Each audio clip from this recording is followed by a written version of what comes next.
Olá, sou o professor Luiz, vou trabalhar com vocês o componente curricular de História, turma do 8º ano, e hoje eu vou falar com vocês sobre o primeiro reinado, que vai de 1822 a 1831. E para falar sobre o primeiro reinado, a gente tem que voltar um pouquinho no tempo, para ir dar uma introduçãozinha sobre a independência do Brasil, porque o primeiro reinado inicia-se após a independência do Brasil. Não, logicamente, ocorreu a independência e começou o primeiro reinado. Não é assim. Então, a independência do Brasil foi o marco da nossa história, porque é o período que nós livramos do domínio português e conquistamos a nossa autonomia política. Então, por isso que fala que a independência do Brasil foi um dos fatos históricos, da nossa história brasileira, porque nós tornamos-se independente politicamente. Economicamente, não. Somente politicamente. Então, no mês de dezembro de 1822, Dom Pedro foi declarado imperador do Brasil. Então, ou seja, ele passa a ser o imperador do Brasil. Então, o Brasil agora dá início à sua, vamos dizer assim, o seu marco da história, que é o primeiro reinado. Porque a história do Brasil, no início, no período do Império, é dividida. Primeiro reinado, segundo reinado, primeiro reinado, período regencial e segundo reinado. Mas a gente vai ver por parte. Hoje nós vamos falar só sobre o primeiro reinado. Então vamos falar um pouquinho dessa independência, porque quando uma nação torna independente, vem a preocupação da consolidação dessa independência. O que é consolidar? É as outras nações reconhecer essa independência.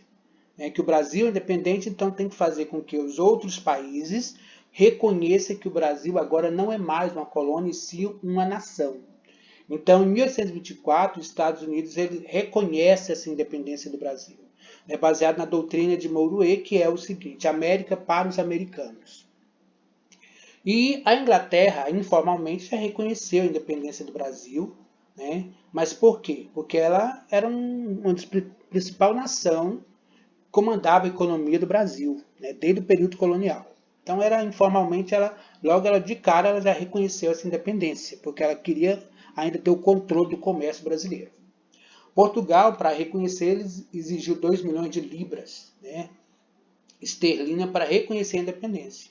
Então Pedro I conseguiu, pegou dinheiro com quem? Com os ingleses. Pegou dinheiro emprestado com os ingleses e pagou Portugal, e Portugal reconheceu. Então, ou seja, o Brasil não pertence mais aos portugueses. Então, isso foi a consolidação do Brasil, a preocupação de reconhecer essa independência. Só que essa independência ela não mudou nada para o povo brasileiro. Mas por quê? Porque o povo em si, a massa, não participou dessa independência, da luta por essa independência. Então, o povo mais pobre sequer acompanhou e entendeu o significado da independência. A estrutura agrária que existia no período colonial continua a mesma. A escravidão se manteve, a distribuição de renda continuou desigual, a elite agrária que se deu suporte a essa política, a essa economia. Então, ou seja, o que ocorria lá no período colonial se manteve. O que mudou foi que nós tornamos um país livre politicamente. Então, o primeiro reinado, ele dá início com o governo de Dom Pedro I, que vai de 1822 a 1831, até chegar na sua abdicação, que é em 1831. O governo de Dom Pedro I enfrentou muita dificuldade para consolidar a independência. Por quê? Porque ocorreu muitas revoltas dentro do próprio território brasileiro, que, de certa forma, não reconhecia a independência do Brasil. Um dos exemplos nós podemos dar, por exemplo, a província do Pará, que ele só foi reconhecer que o Brasil era independente em 1823, 15 de agosto de 1823. Tanto que todo dia 15 de agosto, no nosso estado, no estado do Pará, é independente, por causa da adesão do Pará. Porque foi a última província do Brasil a conhecer a independência do Brasil. Então, além dessas revoltas regionais, ocorreram também outros conflitos dentro do Brasil, a insatisfação com o governo de Dom Pedro I, que a gente vai ver mais detalhado. Quando a nação torna independente, vem essa questão de criar-se a primeira Constituição. Todo país, quando ele torna independente, ele tem que se organizar a parte administrativa, criar leis. Então o Brasil já começou a discussão, os debates para criar a primeira Constituição do Brasil. O debate político nos primeiros anos se concentrou em torno da aprovação da Constituição e a Assembleia Constituinte se reuniu no Rio de Janeiro em maio de 1823. Os constituintes, né, que os deputados que estavam lá, eles tentaram criar uma Constituição, mas limitando o poder do imperador, que era D. Pedro I. E D. Pedro I ficou insatisfeito com essa Constituição e mandou fechar a Assembleia Constituinte. D. Pedro escolheu 10 pessoas de confiança para elaborar uma nova Constituição e ela foi outorgada em 25 de março de 1824. O que é outorgada? É uma Constituição imposta, né? Não teve participação dos representantes do povo para criar leis, nada disso. Ele criou as leis e impôs.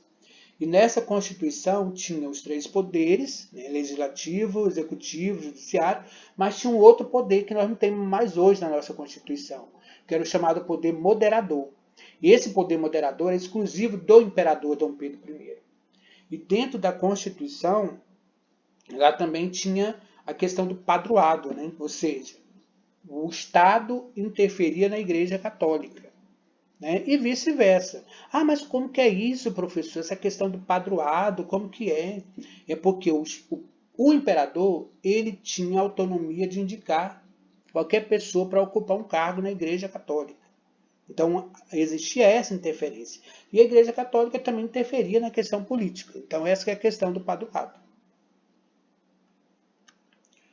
Olha, essa Constituição ela vai estabelecer também a questão, olha, quem pode votar, quem pode ser votado, né? Então, olha, quem pode se candidatar. Então, ou seja, para você se candidatar, o que ficou estabelecido na Constituição? Você tinha que ganhar uma renda no mínimo de 400 mil réis por ano para ser deputado federal. E para ser senador, de 800 mil réis. E só votava pessoa do sexo masculino maior de 25 anos de idade. Tá? Então, isso ficou tudo estabelecido na Constituição. Então, o voto era um voto censitário. O que é voto censitário? Só votava quem tivesse determinada renda. Pobre, povão, não votava. Não é igual hoje, que qualquer pessoa pode votar. Tem os seus 16 anos, você já pode tirar seu título de eleitor, né, e exercer sua cidadania. Naquele tempo não era assim.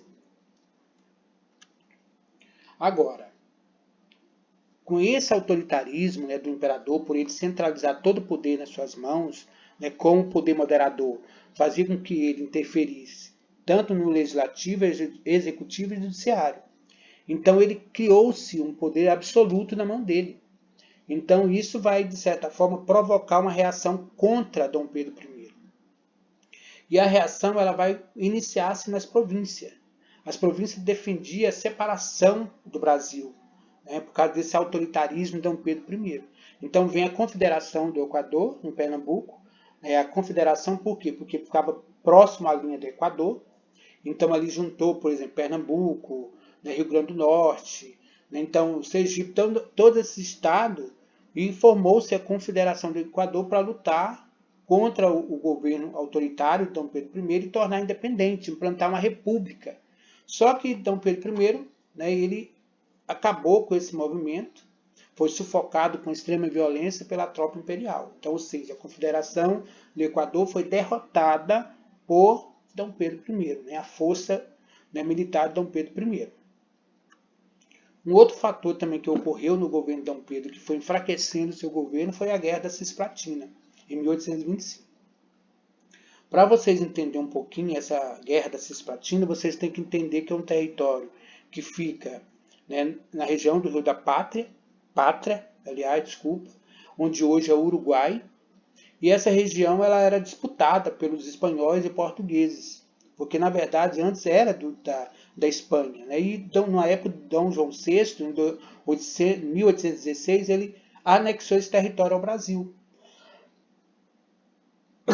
E no governo de D.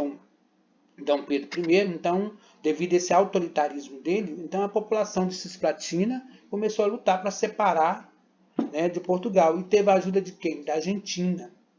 Então foi um conflito ali entre os argentinos, os brasileiros, o exército brasileiro, e Para acabar com essa guerra da Cisplatina, os ingleses entraram no conflito, né, no meio ali para intervir. E o conflito fez a Argentina e o Brasil assinar um acordo de paz.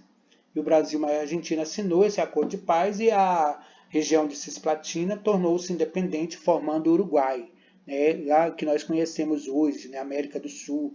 Todo mundo já ouviu falar no Uruguai. Então era uma região que era do Brasil e que em 1816, né, 1825, aliás, desculpa, tornou-se independente com a Guerra da Cisplatina. Então, olha, toda essa questão, olha, esse poder que ele tinha, que era um poder autoritário,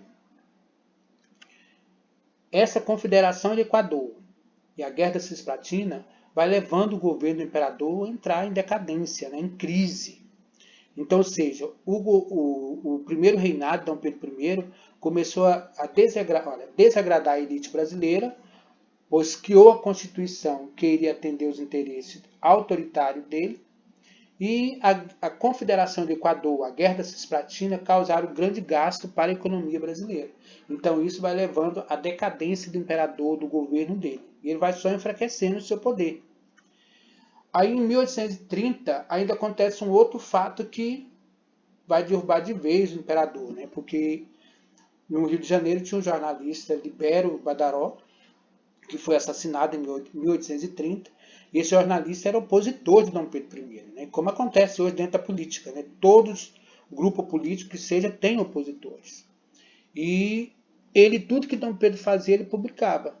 Aí ele foi morto em abril de 1830, e com isso ele vai perdendo a sua popularidade porque ele vai ser culpado pela morte do jornalista. A população se revolta, coloca faixa de luto na rua, no Rio de Janeiro. Aí em 1831 ele ainda faz uma viagem para Minas, né, para tentar, né, levantar a popularidade dele, reerguer a popularidade dele. Ele vai para Ouro Preto, Minas Gerais. E ele vai, de certa forma, ele vai ser recebido por várias faixas, né, de luto, faixas preta em luto, né, falando da morte do jornalista. E ele volta para a capital, que era o Rio de Janeiro na época, em 1831 isso.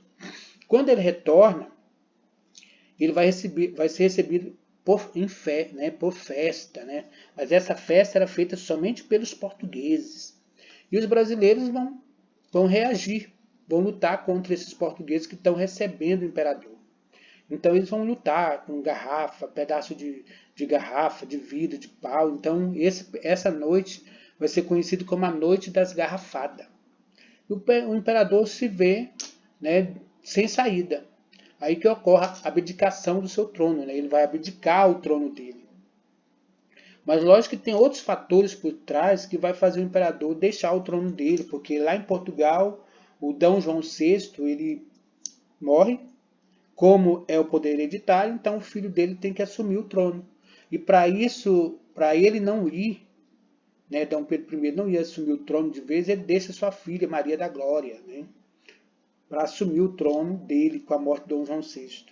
E ele deixa no Brasil o seu filho Pedro de Alcântara, com 5 anos de idade, para assumir o trono do Brasil. Então, com a abdicação dele em 1831, termina-se o primeiro reinado. Então, dá início o chamado período regencial, que é um assunto da próxima aula que a gente vai ver no próximo vídeo. Então, galera, uma boa tarde. Espero que eu contribui para ajudar vocês a responder um pouco da apostila. E sei que a apostila de vocês tem um período regencial, mas no próximo vídeo eu vou falar sobre esse período regencial.